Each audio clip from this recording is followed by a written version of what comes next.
अगर आप गूगल पे रिसेशन सर्च करते हो तो आपको न्यूज़ सेक्शन में बहुत सी न्यूज़ देखने को मिल रही होगी।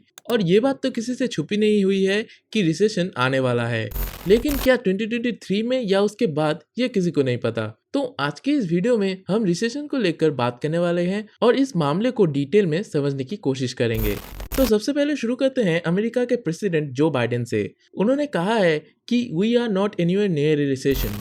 लेकिन अमेरिका के सेंट्रल बैंक चेयरमैन ने ये कहा है कि we are entering to a recession because of our fight against inflation. तो यहाँ पे मैंने अमेरिका के लोग रिसेशन के बारे में क्या कह रहे हैं ये क्यों बताया, क्योंकि अगर अमेरिका रिसेशन में चला गया तो उसका इम्पैक्ट पूरे वर्ल्ड में होगा और खास करके इंडियन स्टॉक मार्केट में होगा, क्योंकि इंडियन स्टॉक मार्केट ज्यादातर अमेरिकन मार्केट से इन्फ्लुएंस रहता है। तो रिसेशन को लेकर बहुत सी कंफ्यूजन चल रही है। कोई कहता है कि होगा, कोई कहता है नहीं होगा। तो चलिए रिसेशन होगा या नहीं इसे जानने से पहले हम जानते हैं कि रिसेशन क्या है। तो चलिए इसे एक एग्जाम्पल से समझते हैं। मान लीजिए मार्केट में एक नया XYZ कंपनी आई है जो 20% के ग्रोथ रेट से आगे बढ़ रही है। लोग कह रहे हैं कि आने वाले कुछ सालों में ये टाटा को टक्कर देगा। मान लो अगर टाटा का ग्रोथ रेट है 90%, तो उस नई कंपनी को 5 साल में टाटा को टक्कर देने के लिए लगभग 35% की ग्रोथ रेट से आगे बढ़ना होगा। अब ऐसा तो कभी होगा नहीं कि वो XYZ company same growth rate से आगे बढ़े। किसी भी कंपनी का ग्रोथ रेट एक सीधे लाइन में आगे नहीं बढ़ता।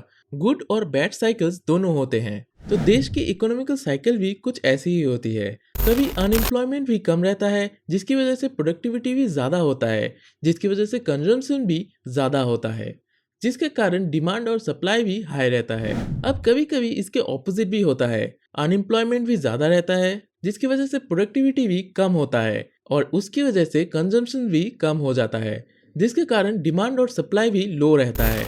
और इसी साइकिल को बिजनेस साइकिल कहते हैं। मान लो XYZ कंपनी को टाटा को बीट करने के लिए 35% के ग्रोथ रेट से आगे बढ़ना पड़ेगा, जिसे लॉन्ग टर्म ग्रोथ रेट कहा जाएगा। तो इसी तरह हर देश का लॉन्ग टर्म ग्रोथ रेट होता है।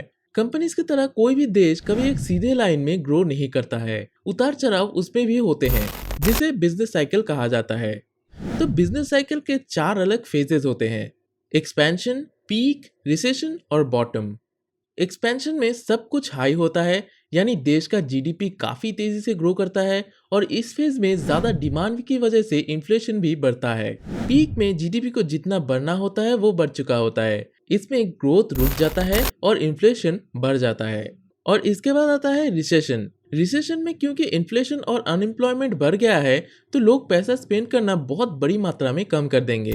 लेकिन रिसेशन में लोगों का डिमांड कम होने की वजह से इन्फ्लेशन और जीडीपी भी अपने पीक से लो हो जाता है और ये तब तक नीचे गिरता जाता है जब तक ये अपने लोएस्ट पॉइंट तक नहीं पहुंच जाता, जिसे हम बॉटम बोलते हैं। और एट द एंड ऐसे ही रिसेशन होता है। तो आपने देखा कि अनएम्प्लॉयमेंट ही वो सबसे बड़ी कारण है जिसे रिसेशन आते हैं और इसकी रिकवरी भी कुछ इसके ऑपोजिट चीज़ें होने की वजह से, यानी जो भी मैंने आपको बताया उसके ऑपोजिट होने की वजह से होती है। जिसके बाद फिर से हम घूम फिर के एक्सपेंशन में आते हैं और फिर से ये बिजनेस साइकिल रिपीट होता है। तो आप बात करते हैं कि 2023 में रिसेशन आएगा या नहीं।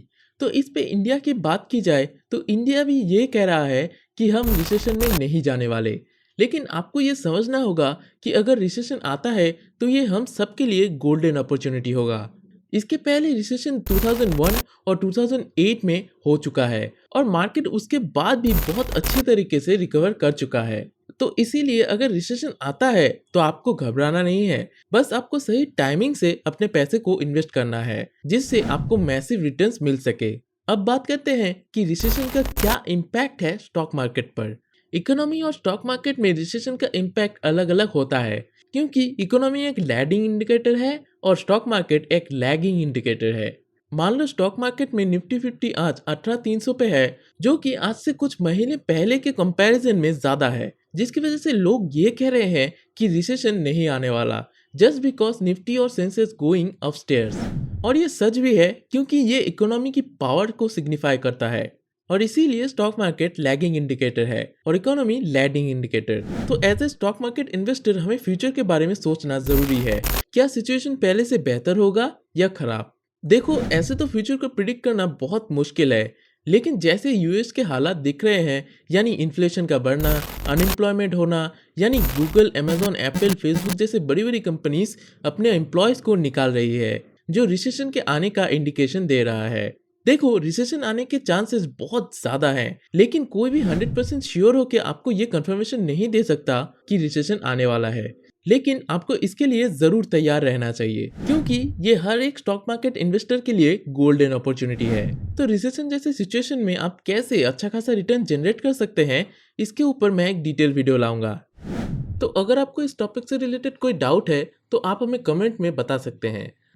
डीमैट अकाउंट बनाने के लिए मैंने डिस्क्रिप्शन में लिंक दे रखा है, आप चाहो तो चेकआउट कर सकते हो।